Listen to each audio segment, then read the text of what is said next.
After all তোমার দাদা ভাইয়ের বিয়ে বলে কথা। এই তো দেখছি ঘর শত্রু বিভীষণ। এই কি শিউলি, এই শিউলি, একবার শোনো। কেন, কি হয়েছে? আরে দেখে যাও এটা। আমারও তো দেখার সময় নেই। 2 মিনিট আমার কাছে এলে এমন কিছু মহাভারত অশুদ্ধ হবে না। দেখো। থাক, অনেক আদিক খেতে হয়েছে আমার সঙ্গে। সারাক্ষণ তো বাড়ির সবাই মিলে আমাকে অসম্মানিত করে যাও। নিজেরা ভালো সেজে থাকো, আর আমাকে আমাকে খারাপ প্রমাণ করার চেষ্টায় লেগে থাকো। নিজেকে সবসময় তো ইনফিরিয়ার ভাবো কেন তুমি? দেখো এটা। আমারও তো দেখার সময় নেই, আমার অনেক কাজ পড়ে আছে, আমি যাচ্ছি। দেখো। আমি দেখতে চাই না। দেখো দেখো।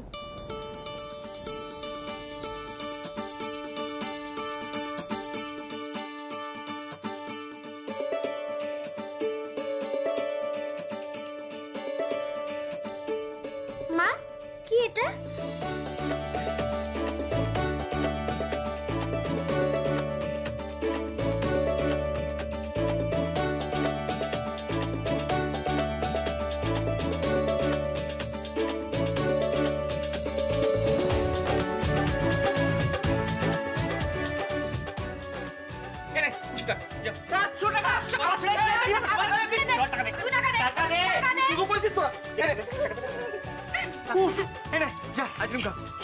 সত্যি মোর এরকম ডাকাতদের খপ্পরে পড়তে হবে জানলে বিয়ের আগে প্রিপেয়ার্ড হয়ে থাকতাম। এই কি বললি? আমরা ডাকাত? আমরা ডাকাত? আর তুই যে সেদিনকে মোহর থেকে নিয়ে গিয়ে মন্দিরে বিয়ে করতে গেছিলি সেবেলা? সেটা তো রাগের মাথায় বলে ফেলেছিলাম। তখন কি জানতাম বিয়ে মানে। মিলি, এদিকে আয়। ইয়েস, বলো। তোর দাদা ভাইকে জিজ্ঞেস কর, ওর কি এখনো কোনো ডাউট আছে নাকি? ডাউট কিসের থাকে? কি রে, ডাউট আছে? ডাউট আছে? না না একদম। এই দাদা ভাই, শিগগিরই উপরে চল। কেন, কি হলো? আরে চল না, দিদি তুই যা, চল, একটা দারুণ খবর আছে। আরে কি খবর সেটা তো বলবি। তুই আগে চল। ওহ চলুন বাবা, তুই না মানে কি বলবো। আমি আইসক্রিম কিনে নিয়ে আসি। এই দাদা ভাই চল। যাচ্ছি, তুই যা। হ্যাঁ হ্যাঁ চল, আমরা উপরে যাই। হ্যাঁ তুই থাক, টাটা।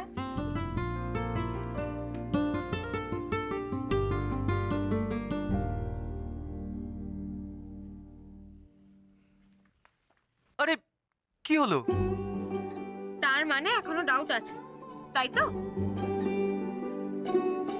মোহর, তোমার তাই মনে হয়?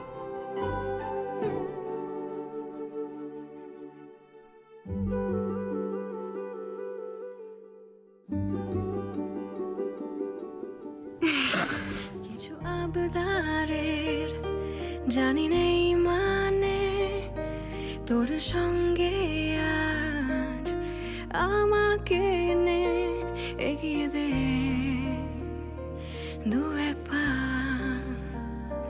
হাঁটতে চাই কয়েক পা তোর সাথে। আমি এই সব কিছু বন্ধ করতে পারি, কিন্তু একটা শর্তে। তোমাকে আর দুর্গাকে আমাকে ছুঁয়ে কথা দিতে হবে, এর সাথে তোমরা কোনো যোগাযোগ আর রাখবে না। শোনো, আমরা এখনো তোমার মতন এতটা পাথর হয়ে যায়নি। তোমাকে ছুঁয়ে আমি এত বড় কথাটা। এটাই আমার শেষ কথা তোমাকে। দাদা ভাই, পুতুলটা না দিয়ে এসেছি। আস্তে, একেবারে বজরংবলী আন্টির হাতে দিয়েছো তো? না, আমরা তো দরজা দিয়ে গড়িয়ে দিয়েছি। ঘরে তো ঠাম্মু ছিল, তাই ঢুকতে পারিনি। মা ঘরে ছিল? এ বাবা, এটা যদি মার হাতে পড়ে তাহলে তো মুশকিল। ওনার কোনো সর্দারজির সাথে পরিচয় ছিল? সর্দারজি? না। ঠিক আছে, আমি তাও বলবো আপনারা একটু ঠান্ডা মাথায় ভাবুন। আসলে আমার জানাটা খুব দরকার। আমি তাহলে আসি, কিছু মনে পড়লে আমাকে অবশ্যই জানাবেন। আচ্ছা।